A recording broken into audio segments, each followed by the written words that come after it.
Good morning मेरे प्यारे बच्चों। आज हम लोग अब चल रहे हैं पढ़ने क्लास 11 में 3.4। ठीक है, त्रिकोणमितीय फलन के जो है यहाँ पे व्यापक रूप है, मुख्य मान है, हम उन सब के बारे में बेहतर समझेंगे। और लेकिन चालू करने से पहले आपसे लोगों से एक रिक्वेस्ट है कि आप लोग वीडियो को सब्सक्राइब लाइक मेरे चैनल को सबसे पहले सब्सक्राइब कर लो यदि जो लोग नए हैं, और वीडियो को आप लोग शेयर कर लो अपने दोस्तों के पास। फिर हम लोग चलते हैं आगे, ठीक है, टॉपिक पे। अब देखो क्या करते हैं हम लोग। 3.4 है आपका, 3.4 हम लोग जानने जा रहे हैं। 3.4 में है क्या? आज हम लोग इस वीडियो में क्या करेंगे, बेसिक समझेंगे, बाद में हम क्वेश्चन को हल करेंगे। ठीक है, तो सबसे पहले हम लोग बात इसमें क्या है, त्रिकोणमितीय समीकरण। त्रिकोणमितीय समीकरण है, तो त्रिकोणमितीय समीकरण किससे कहते हैं? हम कहते हैं एक चर राशि में, एक चर राशि में त्रिकोणमितीय फलनों को त्रिकोणमितीय समीकरण कहते हैं। पूरा लेकिन नहीं है बाबू, बता दे, आपको लिखना होगा, लिख लेना कि एक चर राशि में त्रिकोणमितीय फलनों वाले समीकरण को त्रिकोणमितीय समीकरण कहते हैं। कैसे? देखो, एक चर वाले राशि की बात ये कर रहे हैं, कितने की? एक चर वाले की। मान लो साइन x = 0 या साइन y, कुछ साइन 0 मान लेते हैं, कुछ मान लेते हैं। मतलब क्या होना चाहिए? एक चर वाला राशि होना चाहिए। एक चर है ना x, यहाँ पे ऐसे राशियां होनी चाहिए जहां पे एक चर हो। चर का मतलब क्या होता है बाबू? जिनके मान में परिवर्तन किया जा सके उन्हें क्या बोलते हैं? चर बोलते हैं। बट जो अचर होते हैं उनके मानों में हम कभी परिवर्तन नहीं कर सकते हैं, सिर्फ हम चर राशियों के मानों में परिवर्तन कर सकते हैं। तो ये बात आपको ध्यान होनी चाहिए। अब इसके बाद हम लोग देखते हैं कि त्रिकोणमितीय फीस में क्या होते हैं, मुख्य मान कौन से होते हैं? क्या होते हैं? मुख्य मान कौन से होते हैं? तो सबसे पहले आप लोग ध्यान देना, जो इसके मुख्य मान होते हैं वो क्या होते हैं। जैसे ये आपका क्या है, चतुर्थांश है, ये आपका 0 डिग्री होता है अर्थात यहाँ पे, और ये आपका 90 होता है, ये आपका 180 होता है, ये आपका 270 होता है, ये आपका 360 होता है। अर्थात रेडियन में लिखना चाहे तो 2 पाई, ये π/2, और ये क्या होता है, पाई होता है, और ये 3 π/2 होता है। तो देखो यहाँ पे क्या होता है मेरे बाबू, जो इसका मुख्य मान होता है, जैसे मान लो मुख्य मान आपका x है, क्या है? x है। ये आपका क्या है बाबू? मुख्य मान है। अब मुख्य मान का जो लिमिट होता है, मतलब कहां से कहां तक हो सकता है, तो मेरे बाबू 0 हो सकता है या 0 से बड़ा हो सकता है। जो मेरा मुख्य मान है वो 0 हो सकता है या 0 से बड़ा हो सकता है, परंतु क्या होता है 360 से, परंतु क्या होता है 0 हो सकता है और 0 से बड़ा हो सकता है, और 360 से क्या होगा, ये छोटा होगा। 360 से कभी बड़ा नहीं हो सकता है। ठीक है, 360 से जो मुख्य मान होते हैं, मुख्यतः 360 तक ही होते हैं, क्योंकि इसके अंदर ही सभी आ जाते हैं। अभी आप 540 का निकालोगे तो ऐसा नहीं है कि 360 तक मतलब जाने में वो मान नहीं मिलेगा, वो मिलेगा जो आपको 540 का मिलेगा। तो मुख्य मान जो होते हैं आपके, वो सिर्फ कहां तक होते हैं, 360 तक ही होते हैं, और दो मुख्य मान होते हैं। तो ये आपको ध्यान रहना चाहिए कि जो मुख्य मान होता है वो 0 या 0 से बड़ा और 360 से छोटा होता है, अर्थात 2 पाई से क्या होता है, छोटा होता है। हमेशा इसे आप जान लेना। जैसे अभी आपको बताएं कि मान लो ये क्या है, आपका फुटबॉल ग्राउंड है, अगर खेले होंगे, ये मान लेते हैं आपका फुटबॉल ग्राउंड है। अब यहाँ पे लिमिट रहता है कि आपको इसके अंदर ही रहना, जितना रेंज आपको दिया जाएगा आपको उस रेंज में रहकर क्या करना है, खेलना है। यदि आप उस रेंज से बाहर निकल जाते हो तो आपको फाउल मान लिया जाता है। ठीक इसी प्रकार से यहां भी आपको 0 से बड़ा और 360 से 0 या 0 से बड़ा और 360 से छोटा यदि उसके बाद आप जाते हो तो उसे आपका मुख्य मान नहीं माना जाता है। तो ये आपको ध्यान रहना चाहिए, ये आपका मुख्य मान है। ठीक है, फिर हम लोग देखते हैं व्यापक हल क्या होता है। तो व्यापक हल के बारे में जान लेते हैं। ठीक है, तो व्यापक हल, ठीक है, तो व्यापक हल के बारे में हम लोग जान लेते हैं। व्यापक हल क्या होता है, कोई पूर्णांक को, ध्यान से समझना,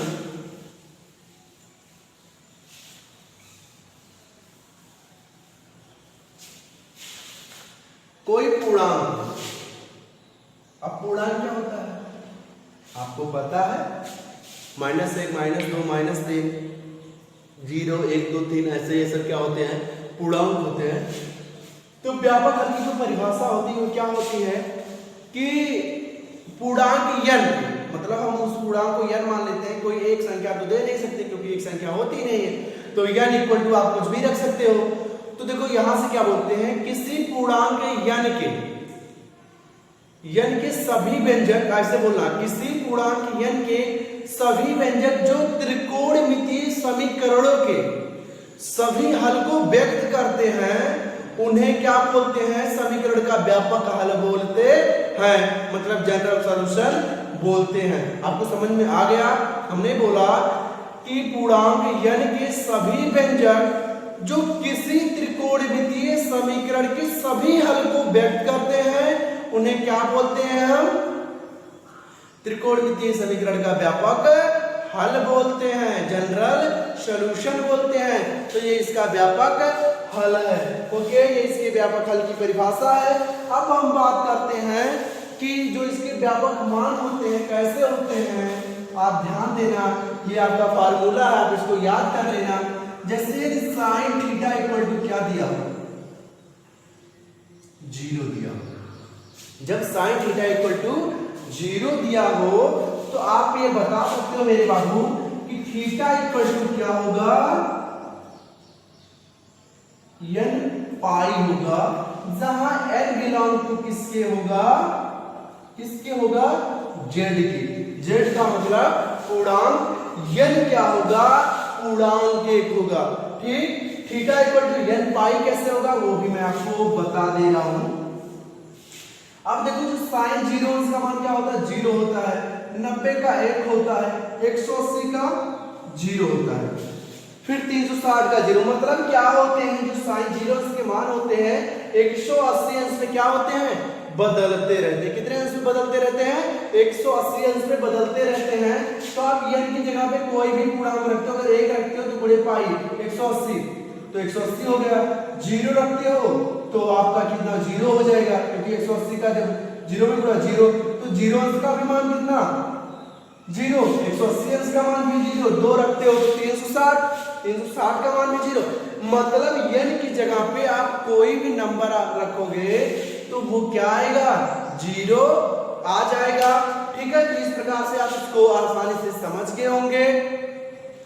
अब देखो इसके बाद बात करते हैं, यदि cos थीटा इक्वल टू 0,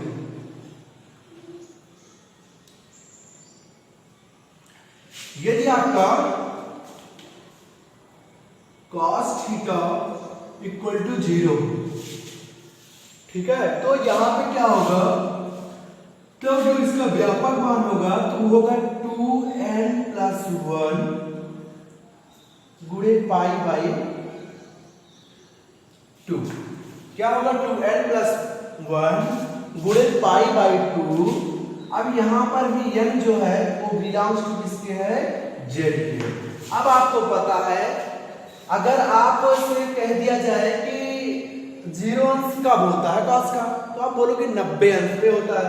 तो अगर हम यहाँ पे 90 अंश पे होता है, अगर हम यहाँ पे शून्य रख दे, पूर्णांक शून्य है, तो 2 गुणे 0 प्लस 1 गुणे पाई बाई 2, तो ये तो 0 हो जाएगा और ये पाई बाई 2 आ गया 90 ना 0। अगर आप यहाँ पे एक रख देते हो तो 2 गुणे 1 प्लस 1 गुणे पाई बाई 2, तो देखो 2 एक कम 2 एक 3 हो जाएगा 3 पाई बाई 2 अर्थात 270 अंश। तो इसमें भी क्या हो जाएगा, ये 0 हो जाएगा। इस प्रकार से हम ये सेट करके लिखते हैं कि 2n+1 गुणे पाई बाई 2, इस पे क्या होगा, थीटा आपका 0 आ जाएगा। अगर आपको ध्यान होगा तो मैं एक वीडियो में ये सब बताया हूँ कि कैसे क्या होता है। अब अगर आप वो वीडियो देखे होते तो आपको और अच्छे से समझ में आ जाता। अब हम आगे चलते हैं tan पे। आप देखो tan थीटा इक्वल टू 0 क्या हो, tan थीटा इक्वल टू 0 हो जाए तो इसमें भी कुछ कहने की आवश्यकता नहीं है। देखो यदि tan थीटा इक्वल टू 0 है तो यहाँ पर भी थीटा इक्वल टू क्या होगा, n पाई, और n बिलोंग्स टू किसके होगा, z के होगा। देखो यहाँ पर भी क्या होगा, आपको पता है अगर n की जगह पे कोई भी नंबर आप ले लेते हो, कोई भी नंबर आप ले लो ऑल इन वन, तो देखो क्या होगा, यदि थीटा इक्वल टू 1 लेते तो पाई अर्थात 180 का मान क्या होता है, 0 होता है। तो tan 180 अंश का मान क्या होता है, 0 होता है। ये आपको पता होना चाहिए। कितना भी रखोगे उसका मान हमेशा क्या आएगा, आपका 0 ही आएगा। तो हमें लग रहा है ये भी आपको समझ में आ गया होगा। अभी इसके और अगर ये भी आपको याद नहीं है तो एक और व्यापक अंक का एक फार्मूला होता है, वो सब हम लोग जान लेते हैं। यदि क्या हो, sin थीटा 0 हो या और कोई संख्या हो, मतलब sin theta equal to sin alpha हो, क्या हो, sin अल्फा हो, दोनों अलग अलग होते हैं तो क्या फार्मूला बनता है उसको हम लोग जान लेते हैं, ठीक है। तो क्या होगा यहाँ पे, थीटा इक्वल टू क्या होगा, n पाई प्लस -1 की पावर n और गुणे d, क्या होगा, ठीक। तो ये आपका हो जाएगा। अब यहां पे आप कोई भी नंबर रख दो, मान लो 0 ही रख देते हो, क्या रख दे रहे हो, 0 ही, अल्फा है ना, अल्फा की जगह पे क्या रख दो, मतलब यहां पे क्या हो, n यहां से भी क्या कर रहा है, बिलोंग किसके कर रहा है, z के। मतलब जो n होगा वो आपकी एक पूर्णांक संख्या होगी, जो n होगा आपका एक पूर्णांक संख्या होगी। अब आप कौन सी संख्या होगी वो मुझे नहीं पता। अब मान लो कि हमें 0 अंश वाला देखना है तो हम मान लेते हैं sin 0, ठीक। अभी हम आपको प्रूव कर दे रहे हैं। तो n पाई प्लस माइनस ये पूरा अगर 0 है तो ये 0 हो जाएगा, तो आपको सिर्फ n पाई मिलेगा ना बाबू मेरे, और हमने n पाई बताया भी था। तो अगर ऐसा करोगे तो अब यहाँ पे अगर बात करते हैं, समझ में आ गया होगा। यदि हम बात करते नहीं तो ये फार्मूला तो आपको याद ही करना पड़ेगा, ठीक है। अब अगर बात करें थीटा cos थीटा बराबर cos अल्फा हो, तो यहां पर भी हमें कुछ नहीं करना, आपको फार्मूला मैंने पहले से ही बता दिया है, ठीक है। हमने आपको फार्मूला पहले से ही बता दिया है कि थीटा इक्वल टू क्या होता है, थीटा इक्वल टू होता है 2n pi plus minus alpha होता है, 2n pi plus minus alpha होता है। तो आप इसको भी ध्यान देना, ठीक है मेरे बाबू। मैं इतना मेहनत यदि कर रहा हूं तो आपका दायित्व है, आपका दायित्व है कि आप इसको याद रखें, आप इसको याद रखें। अब यदि आपको एक और बात बता दें, यदि tan, ये आपका इसका व्यापक है, ये आपको मुख्यतः याद करना है। यदि आपसे बोल दिया जाए कि tan theta equal to tan alpha, तो देखो, तो यहां पे जो थीटा निकल के आता है वो आता है n पाई प्लस अल्फा। क्या निकल के आता है मेरे बाबू, n पाई प्लस अल्फा निकल के आता है। अब अल्फा की जगह पे 0 अगर रख देते हो तो n पाई ही बचता है, क्योंकि हमने वहां पर भी आपको n पाई ही बताया था। कब, जब tan थीटा इक्वल टू क्या होता है, 0 होता है। क्या होता है, जब tan theta equal to zero होता है, तो वहां पर भी हमने आपको n पाई ही बताया था। तो ये सब आपको याद करना होगा, समझना होगा, ठीक। अब बाकी हम इसके अगले वीडियो में देखेंगे, जो भी देखना होगा, लेकिन इसमें आपको सबसे पहले ये सब आपको ध्यान से पढ़ना होगा।